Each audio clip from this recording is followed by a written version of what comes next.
The Rhythm of Life, an audiobook from Brodie Patterson. Chapter 1. Introduction. The present time is one of transition.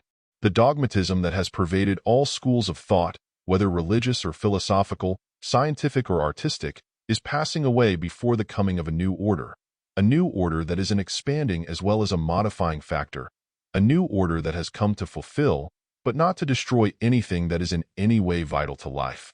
On the surface, it may appear that this new order is highly destructive. It is destructive in that everything that is found to be useless and everything that has clouded or obscured man's mental vision is gradually being relegated to the past. The 19th century was an era of dense materialism. It was, strictly speaking, a utilitarian age, an age in which man's physical organism played a much greater part than his soul. Materialistic thought entered into everything. Religion, literature, and art were all made the exponents of man's sense or physical nature. The crudest kind of literalism entered into everything. Countries like England, which for many centuries had given expression to much that was beautiful and artistic, seemed, long before the Victorian age, to lose, in a marked way, a true sense of art and beauty. It is only necessary to look at the architecture, the statuary, and most of the paintings of that particular period, to perceive how little of the artistic and beautiful was to be found there.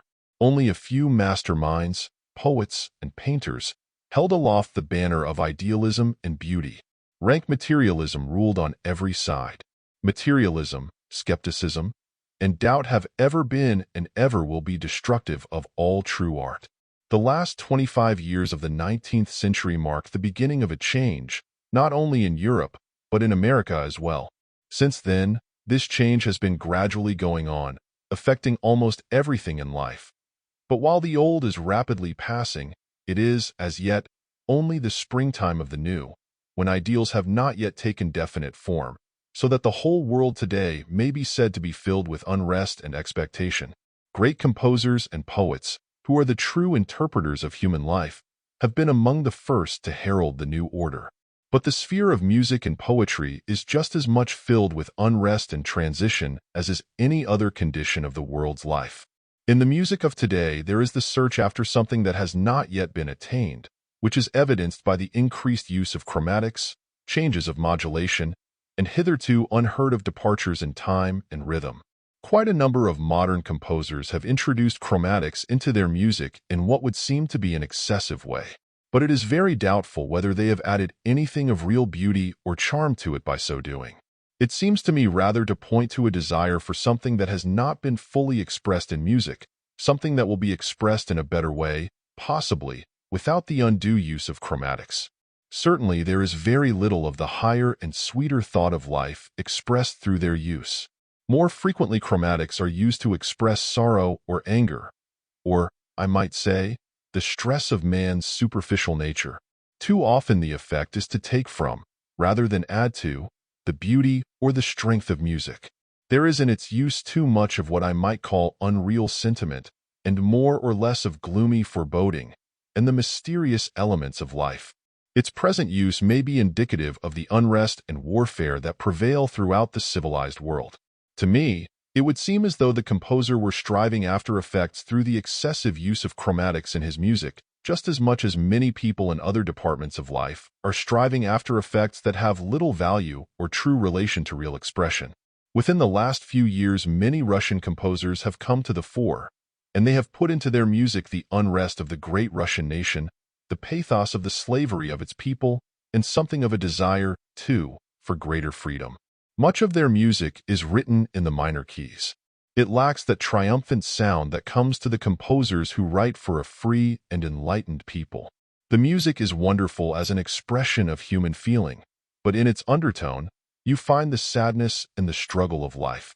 Even when there is an effort made to produce music of a bright or an inspiring nature, you are sure to find some strain that is tinged with the sadness or the unrest of a great nation in bondage.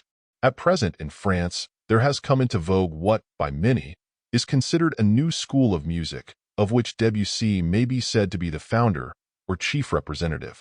Whether this is to become the foundation of something new in music that will become permanent, it is yet too early to say. It may be that it will act on music in the way that the Impressionist's painting has acted, to change, to enlarge, or to beautify the old art.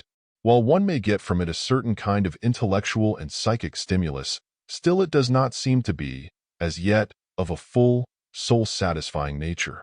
I might add that the effect of Debussy's music on myself is not altogether satisfactory. I seem to be carried up into the clouds and left suspended between heaven and earth, yet my head never emerges into the open blue. However, it is only through innovations in every department of life that the best of everything is at last fully realized. Within recent years, considerable discussion has arisen as to whether music may, or may not, prove beneficial in the healing of the sick. It is useless for anyone to deny the fact that music exerts a decided influence upon one's mind and feelings, and there can no longer be any question that both thought and feeling produce a marked action upon man's physical body. Among many people there exists a decided difference of opinion as regards the value of music. The music lover, while not associating it with the renewing of the strength of his body, nevertheless feels it essential to his mental and spiritual welfare. Many others who might consider themselves of a more practical turn of mind look upon music solely as a luxury and regard the people engaged in its production, i.e., composers, singers, and instrumental musicians, as mere dilettantes, men and women who are engaged, at best, in a work that never makes for any practical or real good in life. There are some people in the world who seemingly lack the faculty of ever getting beyond concrete expression. What they call common sense seems to shut out all idealistic vision. They are held in bondage to the earth and the things of the earth by their sense nature. They are the people who let well enough alone, and who never make progress save in material accumulations. What they possess, what they eat, and what they drink form their chief pleasures in life. But if the music lover is right in believing that his soul and mind are both uplifted and benefited by listening to music, he must take one step farther and see the practical value that accrues also to the physical organism.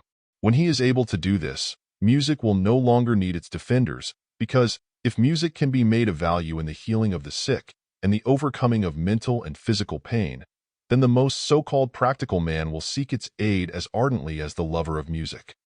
End of chapter.